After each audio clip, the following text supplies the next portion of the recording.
ជំរាបសួរពុកម៉ែបងប្អូនទាំងអស់គ្នាហើយខ្ញុំជឿថាពុកម៉ែបងប្អូនបានជ្រាបស្រាប់ហើយអំពីស្ថានភាពទូទៅនៅតំបន់ព្រំដែនភាគខាងលិចរវាងកម្ពុជានិងថៃដែលកងទ័ពថៃតែងតែបានឈ្លានពាននិងបង្កប់ហេតុមិនចេះចប់មិនចេះហើយទេប្រហែលថ្ងៃនេះធ្វើឲ្យមានបញ្ហាហ្នឹងគឺមិនអាចស្នាក់ស្រានបានទេទន្ទឹមទៅនឹងស្ថានភាពព្រំដែននៅភាគខាងលិចរបស់យើងមានការតានតឹងខ្ញុំបានសង្កេតឃើញកងកម្លាំងរបស់យើងនៅខាងខេត្តមណ្ឌលគិរីក៏មិនបានបង្ងើយកតោទេដែលក្រោមការដឹកនាំដោយអាដាមដំធនេតូឡៅសុខាក្នុងការនគរបាលខេត្តលោកបានប្រមូលត្រៀមកម្លាំង24ម៉ោង24ម៉ោងដើម្បីទទួលបទបញ្ជាពីថ្នាក់ដឹកនាំក្នុងការបំពេញភារកិច្ចជួនជាតិមាតុភូមិ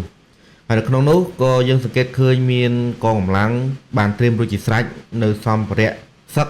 ក៏ដូចជាមធ្យោបាយនានាជាពិសេសក៏មានខាងគ្រូពេទ្យបាទពេទ្យខាងនគរបាលហើយនឹងហៅថាស្តៀងអាហារជាច្រើនសម្រាប់បង្ការក៏ដូចជាត្រៀមនៅក្នុងការធ្វើដំណើរទៅកាន់ខេត្តឧត្តរមានជ័យព្រះវិហារប្រទេសមានជ័យអីហ្នឹងដែលជាចំណុចមានការហៅថាការប្រទាំងប្រទេសគ្នាហើយនៅក្នុងនោះផងដែរខ្ញុំក៏ពិតជាមានការសប្បាយចិត្តដែលកងកម្លាំងរបស់យើងបើទោះបីជាស្ថិតនៅក្នុងស្ថានភាពមួយត្រៀមជាមួយនឹងបញ្ហាកើតមាននៅតាមខ្សែបន្ទាត់ព្រំដែនក៏អាយដាមគណៈបាលខេត្តអាដាមថងសវុនក៏ដូចជាអាដាមដំធនេតូឡៅសុខាក៏នៅមានត្រៀមកម្លាំងមួយផ្នែកទៀតដើម្បីបង្ការជាមួយនឹងបញ្ហាគ្រោះគេហៅគ្រោះថ្នាក់ធម្មជាតិជាយថាហេតុណាមួយដែលកើតមានឡើងដូចជាគ្រោះទឹកជំនន់អីហ្នឹងដោយសារឥឡូវរដូវភ្លៀងនៅខេត្តមណ្ឌលគិរីកំពុងតែភ្លៀងស្ទើរតែរាល់ថ្ងៃអញ្ចឹងនៅតំបន់ខ្លះស្រុកខ្លះភូមិខ្លះគឺមានករណីទឹកជន់លិចអីចឹងទៅអញ្ចឹងកម្លាំងក៏បានត្រៀមរួចរាល់សម្រាប់ការជួយសង្គ្រោះប្រជាពលរដ្ឋហើយកន្លងទៅថ្មីនេះគឺថ្ងៃទី25ខែមិថុនាឆ្នាំ2025យើងគឺនៅក្នុងការឋាននគរបាលខេត្តមណ្ឌលគិរីក៏មានកិច្ចប្រជុំផ្សព្វផ្សាយពាក់ព័ន្ធជាមួយនឹងការត្រួតពិនិត្យកម្លាំងក្រោមធិបតីភាពអាដាមម៉ាក់ជីតូរខាត់ការក្រសួងមហាផ្ទៃនៅឯក្នុងការឋានខេត្តដែលនេះគឺជាការសំណេះសំណាលលើកទឹកចិត្តដល់បងប្អូនកងកម្លាំងរបស់យើងដែលគាត់ត្រៀមខ្លួនក្នុងការបម្រើជាតិមាតុភូមិនៅតាមខ្សែបន្ទាត់ព្រំដែនហើយនៅក្នុងពិធីសំណេះសំណាលនោះបើតាមដែលលោកឧត្តមសេនីយ៍តូឡៅសុខាក្នុងការនគរបាលខេត្តបានអានអំពីរបាយការណ៍កិច្ចប្រព័ន្ធបត្តិការពារសន្តិសុខសុវត្ថិភាពសម្រាប់ធ្នាប់របស់ក្នុងការឋាននគរបាលខេត្ត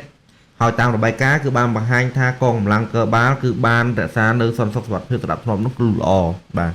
ហើយដោយពុកម៉ែបងប្អូនបានជ្រាបហើយកន្លងមកទោះបីជាមានករណីឃាតកម្មករណីបងតូចបងធំអីនៅក្នុងខេត្តមណ្ឌលគិរីគឺកម្លាំងក្នុងការឋាននគរបាលខេត្តប្រើពេលមិនដែលយូរទេគឺបង្ក្រាបបានយ៉ាងលឿនតែម្ដងហើយសុខសុវត្ថិភាពនៅតាមមូលដ្ឋានក៏មានភាពកក់ក្ដៅបាទក្រៅអំពីការឡើងផ្ដល់ជារបាយការណ៍ដល់គណៈដ្ឋាបតីនៅក្នុងអង្គពិធីសំណេះសំណាលនោះហើយលោកច័ន្ទរតនាអភិបាលរងខេត្តមណ្ឌលគិរីក៏បានកោតសរសើរនិងមានមតិសំណេះសំណាលដល់បងប្អូនកងកម្លាំងដូចគ្នាដោយលោកបានកោតសរសើរអំពីការដឹកនាំរបស់លោកឧត្តមសេនីយ៍តូឡៅសុខាក្នុងការប្រមូលផ្ដុំរួបរวมកម្លាំងត្រៀមក្នុងការការពារជាតិមាតុភូមិការពារទឹកដីរបស់យើងហើយក្នុងនោះលោកបានលើកឡើងអំពីចំណុចជាច្រើននៅក្នុងខេត្តមណ្ឌលគិរីដើម្បីឲ្យបងដែលជាកងកម្លាំងទៅចេះស្រឡាញ់គ្នាចេះសហការជួយគ្នាក្នុងគ្រាមានអាសន្នបាទដល់ឡែកអាដាមបណ្ឌិតម៉ាក់ជីតូរដ្ឋលេខាធិការក្រសួងមហាផ្ទៃបាននាំយកការផ្ដាំផ្ញើសាកសួរសុខទុក្ខពីសំណាក់អាដាមអភិសន្ធិបណ្ឌិតបាទសសុខាឧបនាយករដ្ឋមន្ត្រីក្រសួងមហាផ្ទៃ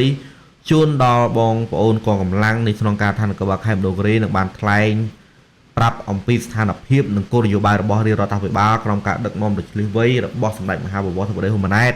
នាយករដ្ឋមន្ត្រីនៃប្រជាជាតិកម្ពុជាឯកឧត្តមបណ្ឌិតក៏បានផ្ដល់អនុសាសន៍បន្ថែមថាក្នុងនាមជាអ្នកដឹកនាំនិងអ្នកការពារត្រូវត្រួតពិនិត្យឲ្យបានល្អិតល្អន់ចំពោះកម្លាំងរបស់ក្នុងការឋានត្រូវរៀបចំឲ្យបានត្រឹមត្រូវក៏ដូចជាសម្ភារៈអាវុធត្រូវត្រួតពិនិត្យមើលឡើងវិញដើម្បីឲ្យការត្រៀមលក្ខណៈបានល្អ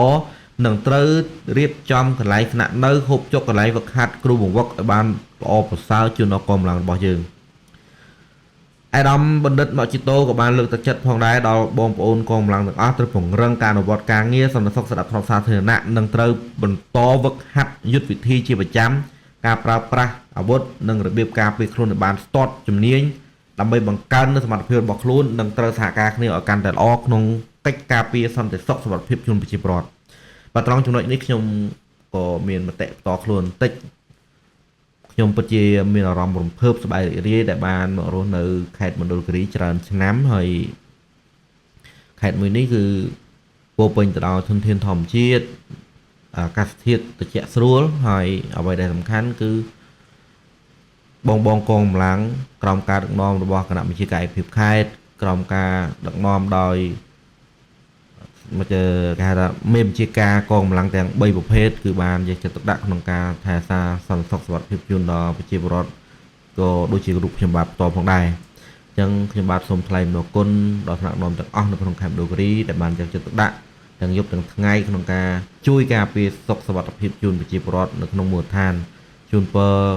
បងកងកម្លាំងទាំងអស់មានសុខភាពល្អនិងសម្រេចបានភារកិច្ចគ្រប់ពេលវេលាបាទសូមអរគុណ